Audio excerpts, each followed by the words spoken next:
What up, Raffleaters? Welcome back to my channel. That's Aubrey Barker Road, looking east into South Roundville. The last time I was here, I actually showed that they were widening Aubrey Barker Road. I thought I'd come back at some point when they've completed that job. We're at the traffic circle. Alright, this is the traffic circle at Mandela Avenue and the East Bank Bypass Road, now being called Mandela Eccles Bypass, and I think now also being called Heroes Highway, although they haven't put that sign up. But this is South Roundville Gardens on the east side of the highway, and a number of other, right, South Roundville Gardens conceals a little bit, but East Roundville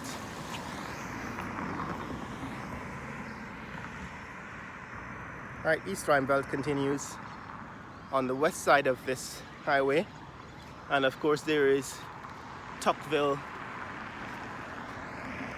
on the north side of Aubrey Barker Road. I promised also to give you a look at Tuckville and Festival City and give you some of the history with those neighborhoods, because those were the original housing developments, housing schemes as they were called back then. Tuckville and Festival City, East Roundville, Roxanne Burnham Gardens, and so on.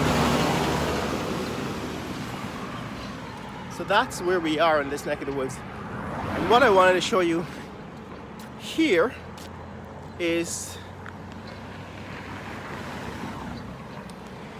the new 4 Points Resort. So in this neighborhood, along this route, is where most of the development in the city is occurring, and right at the next intersection, which is View Avenue. Hey, yes, getting a horn, tooting of the horn from truck driver who wants to be on YouTube. Yeah, the next intersection is View Avenue. Right, 6 o'clock in the morning, and this is traffic on the new bypass road. This traffic is supposed to reduce the congestion on the East Bank, offering an alternative route.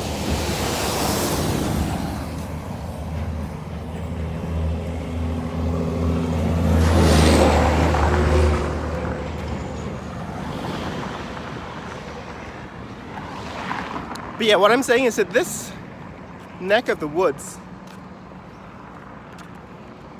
this section of Georgetown, is where most of the development is occurring, and everything enclosed west and north of this location is about, that's the original Georgetown, is about 9 square miles. In other words, we're about 3 miles. Right, we're about 3 miles from the Atlantic Ocean. If you head north, this is looking north. In that direction, the Atlantic Ocean is about 3 miles away. The seawall is about 3 miles away.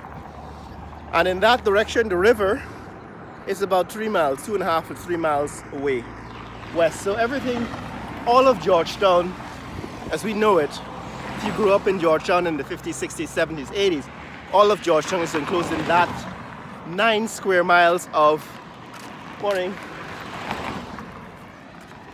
area.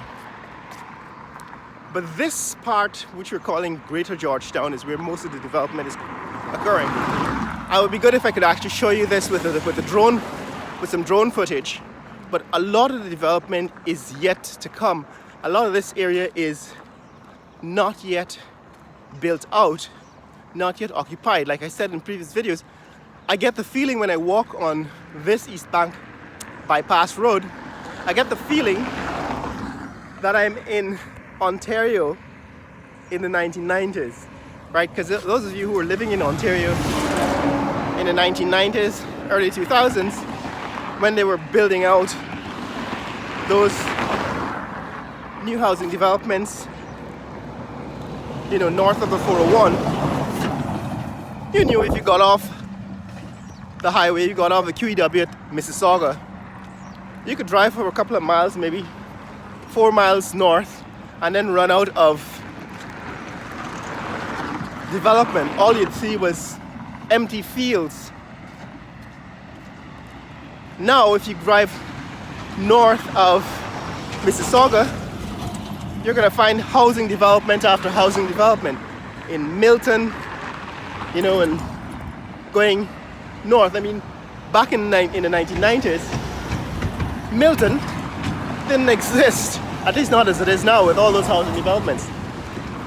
So this is what this area gives me the feeling like you're like in Milton in the 1990s, because all of this vacant land is going to be occupied in the near future, and the first to occupy this land is this resort. Right, this is going to be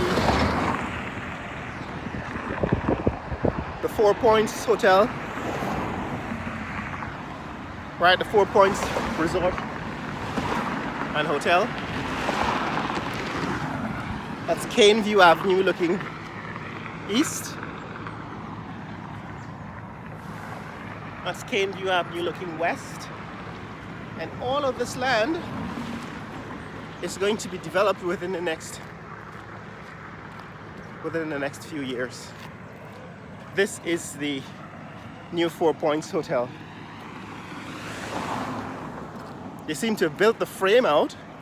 As you can see, that's what the hotel will look like, the hotel and resort will look like when it's completed. But they've built out the frame so far. This is where they were, I think, at the end of 2023. I'm not so sure if they started working on it again in 2024. But they've completed the superstructure, the frame of this hotel and resort. Next door to it, I think Sheriff is building their mall headquarters. Let me be honest with you, I'm not quite impressed with the quality of work that Sheriff is doing. It's a lot of advertising. You know, they're all over the media. Now there's Sheriff Construction Group and all that stuff. I'm not quite satisfied with what Sheriff is doing. I just got to be honest with you. Those of you Rafaelitos, those of you who are familiar with my commentary, I tell it like it is. And this, I think, that Sheriff is building here represents an old style of construction with concrete and steel. And it's limited. Right, this kind of building is not, first of all, the scale. If you're going to build a building, if you're going to construct a building of some scale, then that's not the way to do it. That's not the construction material to use. So the contrast is very clear. If you look at what the 4 Points, so this is the 4 Points Hotel, right? That's the construction, the frame of the 4 Points Hotel. And if you compare that to this Sheriff's mall, I believe. Morning. It looks cheap and simple. So I don't know what you're doing, Sheriff. This does not meet the standard, the global standard that we expect for construction in 2024. Problem is, what happens if there is an earthquake? Is this kind of construction resistant to earthquakes compared to this, which you know it's steel, right? Steel. That steel building compared to this concrete building.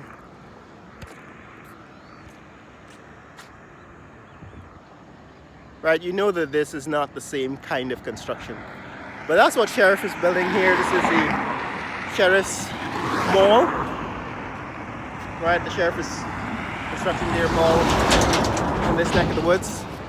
Next door to it, I understand they're building a hospital. It has to be really tiny.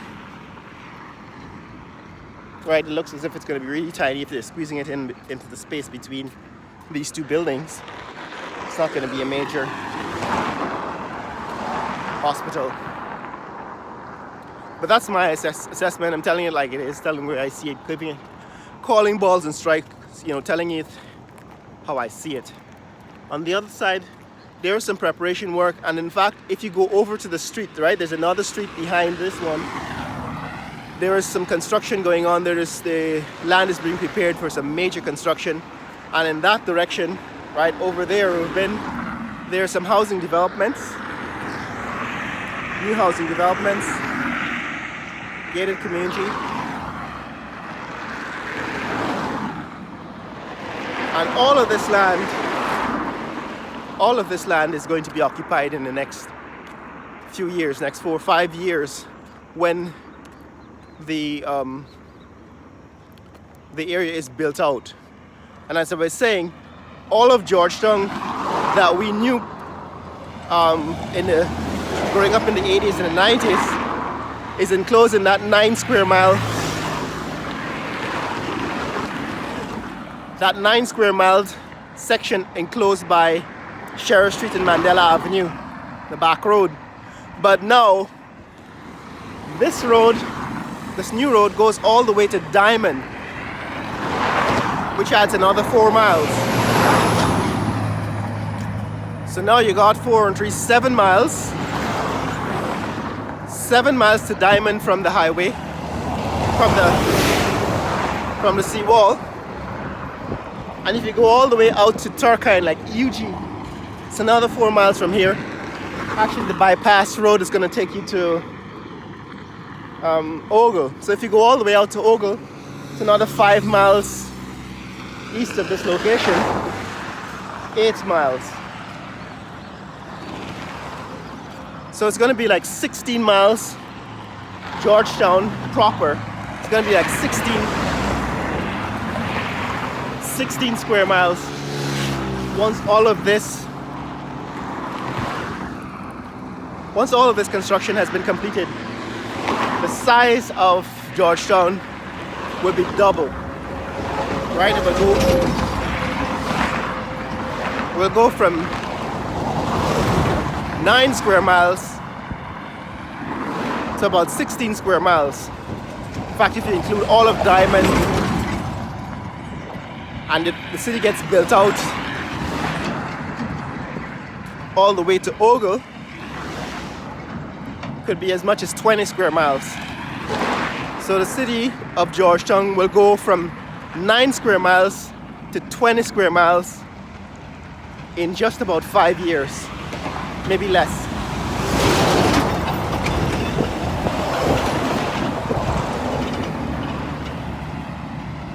Right, and that's the context. Right, this land has already been cleared and they've put in a layer of sand for the foundation, and they're going to start building. Seen grass growing up here already since the last time we were here. This was all an expanse of white sand. Now it's covered with grass. So what I'm saying, guys, in this video is that the rapid development that's happening in this neck of the woods is reminiscent of Ontario, Canada in the 1990s and the early 2000s, with all that housing development.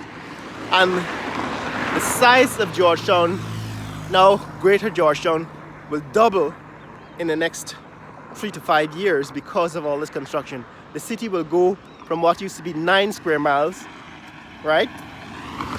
9 square miles, 3 miles by 3 miles, will go now to about 20.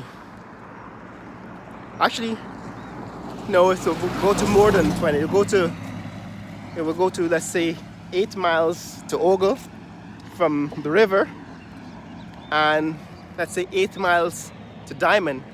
It's 64 square miles. It will go to 64 square miles, from 9 square miles to 64 square miles for the whole greater Georgetown area. That means 7 times the size of the city. Georgetown will increase 7-fold, by 700% within the next 5 years, and we're halfway there. That is what is exciting, right? To see the city grow 700% within the next 5 years. So that's the point here, guys. If you want to see more content like this, click like and subscribe. This is traffic on the East Bank bypass, the Mandela Avenue to Eccles bypass road. Share this video with friends and family around the world. Let people know what's happening here in Georgetown, Guyana. Fastest growing economy in the world. Later.